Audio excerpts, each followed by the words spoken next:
વડોદરા જિલ્લામાં ભારતીય જનતા યુવા મોરચા દ્વારા મન કી બાત વિરાસત કે સાથ અને મન કી બાત અંગદાન જાગૃતિ કે સાથ કાર્યક્રમનું આયોજન કરાયું હતું। આ કાર્યક્રમ ઐતિહાસિક અને પૌરાણિક વણઝારી વાવ ખાતે યોજાયો હતો। વડાપ્રધાન નરેન્દ્ર મોદી દ્વારા અપાયેલા વિકાસ ભી વિરાસત ભી સૂત્રથી પ્રેરાઈ આ આયોજન કરવામાં આવ્યું હતું। કાર્યક્રમ દરમિયાન અંગદાન જાગૃતિ અંગે માહિતગાર કરવામાં આવ્યા અને શપથ લેવડાવવામાં આવ્યો। સંયોગવશાત મન કી બાત માં પણ વડાપ્રધાનશ્રીએ અંગદાન વિષય પર દેશવાસીઓને પ્રેરિત કર્યા હતા।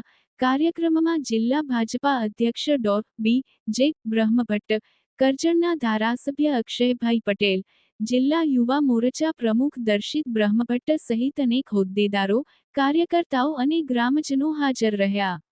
ઉલ્લેખનીય છે કે હેરિટેજ સંરક્ષણ માટે સાયલન્ટ સ્ટોન્સ પુસ્તક પ્રકાશિત કરાયું છે અને આસોચની વાવને હેરિટેજ ટુરિઝમ તરીકે વિકસાવવા પ્રયાસો હાથ ધરાયા છે।